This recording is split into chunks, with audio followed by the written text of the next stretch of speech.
এই কোরআন যখন রাসূল সাল্লাল্লাহু আলাইহি ওয়াসাল্লামের উপর নাজিল হতো, প্রচন্ড শীতের রাতে বিষ্ণু সাল্লাল্লাহু আলাইহি ওয়াসাল্লাম ঘামতেন।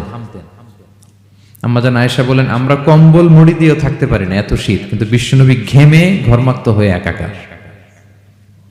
ওটের উপর বসে থাকা অবস্থা যখন কোরআন নাজিল হতো, ওটগুলো মরুভূমির মধ্যে বসে পড়তো ডিরেক্টলি। কাফেলা চলছে চলছে, সাইয়েদনা জিবরাইল এসে কোরআন নাজিল করেছেন, কোরআনের ভারে ধপাস করে উট বসে যেত। যায়েদ ইবনে সাবিত রাদিয়াল্লাহু তাআলা আনহু কাতিবুল ওয়াহী, রাসূল সাল্লাল্লাহু আলাইহি ওয়াসাল্লামের একজন সাহাবী। রাসূল সাল্লাল্লাহু আলাইহি ওয়াসাল্লাম একবার যায়েদ রাদিয়াল্লাহু তাআলা আনহুর পায়ের মধ্যে মাথা রেখে শুয়েছিলেন। দীর্ঘক্ষণ শুয়ে থাকলেন।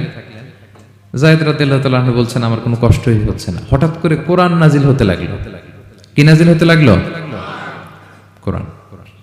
যায়েদ রাদিয়াল্লাহু তাআলা আনহু বলেন, দীর্ঘক্ষণ রাসূল সাল্লাল্লাহু আলাইহি ওয়াসাল্লাম আমার পায়ের উপর মাথা রেখে শুয়ে আছেন, কিন্তু আমি টেরই পাচ্ছি না।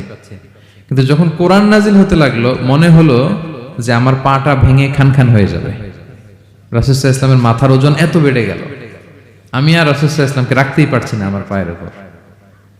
ইন্না সানুলকি আলাইকা কাওলান সাকিলা, নবী হে, আমি অনেক ভারী, হেভি ওয়েট ওয়ার্ডের কোরআন আপনার কাছে নাজিল করব। সো কোরআনটা এটা অনেক সম্মানিত একটা বাণী, আল্লাহ তাআলার বাণী, অনেক ভারী একটা বাণী। এটা পাহাড় সইতে পারে না, পাহাড় ভেঙে চূর্ণ বিচূর্ণ হয়ে যেত, সে কোরআনকে আল্লাহ তাআলা আমাদের উপর নাজিল করেছেন। সো আমাদের হিউজ রেসপন্সিবিলিটি, অনেক বড় দায়িত্ব, যে এই কোরআনকে মেনে চলা, কোরআন পড়তে জানা, কোরআনের অর্থ বোঝা এবং কোরআনের নীতিমালাগুলো আমাদের সমাজে বাস্তবায়ন করা।